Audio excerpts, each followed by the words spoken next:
হরে কৃষ্ণা। তো আজ আমরা শুনবো ভগবানের একটা সুন্দর কাহিনী, যেটা হয়েছিল রাশিয়াতে। যেটা শুনলে আপনারা বুঝতে পারবেন যে ভগবান কিভাবে তার ভক্তদের ভালোবাসেন, কৃষ্ণ এবং বলরাম কিভাবে তার প্রিয় ভক্তদের প্রোটেক্ট করেন। তো আজ থেকে কিছু বছর আগে রাশিয়ায় এক মহিলা মেট্রো করে বাড়ি ফিরছিলেন রাত্রি 2টোর সময়, এবং স্টেশনে নামার পর সে দেখে যে রাস্তায় কোনো বাস বা ট্যাক্সি নেই, এবং স্টেশন থেকে তার বাড়ির দূরত্ব যেহেতু 1 কিলোমিটারের মধ্যে ছিল, তখন সে রাস্তায় কোনো বাস বা ট্যাক্সি না পেয়ে হাঁটতে হাঁটতেই তার বাড়ির দিকে যেতে লাগলো। এবং কিছুক্ষণ যাওয়ার পর তার মনে হলো পেছন দিক থেকে কোনো ব্যক্তি তাকে যেন ফলো করছে।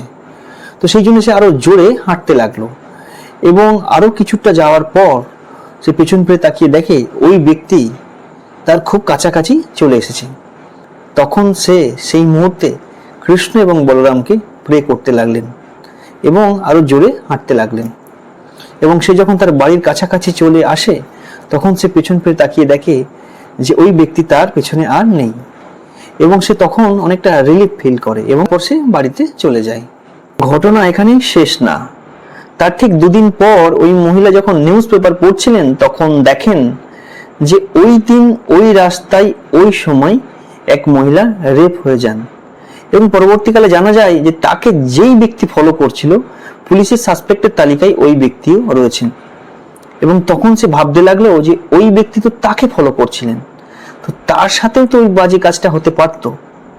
এবং পরবর্তীকালে পুলিশ যখন সেই ব্যক্তিকে আইডেন্টিফাই করার জন্য ওই মহিলাকে পুলিশ স্টেশনে ডাকেন, তখন ওই মহিলা সেই ব্যক্তিকে আইডেন্টিফাই করেন, এবং আইডেন্টিফাই করার পর ওই মহিলা সেই ব্যক্তিকে জিজ্ঞাসা করেন যে আপনি তো সেদিন আমার পেছনে আসছিলেন, আপনি চাইলে আমার সাথে এই বাজে কাজটি করতে পারতেন। তখন ওই ব্যক্তি বললেন, হ্যাঁ, আমি আপনার সাথে এই বাজে কাজটি করতে পারতাম, কিন্তু আপনি সেদিন একা ছিলেন না, আপনার সাথে 2টো ছেলে ছিল। একটা ছিল খুব কালো এবং একটা খুব ফর্সা। একজন আপনার ডান দিকে এবং আপনার একজন বাঁ দিকে আপনার সাথে হাঁটছিল, এবং তারা যখন পেছন ফিরে তাকায়, আমি তাদের দেখে ভয়ে সেখান থেকে চলে যাই। তখন সেই মহিলা ওই ব্যক্তির মুখে কথাটা শোনার পর সে কাঁদতে আরম্ভ করলেন, এবং তখন সে পরিষ্কার বুঝতে পারলেন যে স্বয়ং কৃষ্ণ এবং বলরাম তাকে প্রোটেক্ট করার জন্য এসেছিলেন। এবং ওই ব্যক্তি তখন তাকে জিজ্ঞাসা করলেন যে আপনার তো আনন্দ পাওয়ার কথা, আপনার সাথে তো কোনো বাজে কাজ হয়নি, তাহলে আপ কাঁদছেন কেন? তখন সেই মহিলা বললেন যে তুমি খুব ভাগ্যবান যে ওই 2টো ছেলেকে তুমি দেখার সুযোগ পেয়েছো। এই বলে সে সেখান থেকে চলে গেল। তো এর থেকে বোঝা যায় যে ভগবান কিভাবে তার ভক্তদের ভালোবাসেন।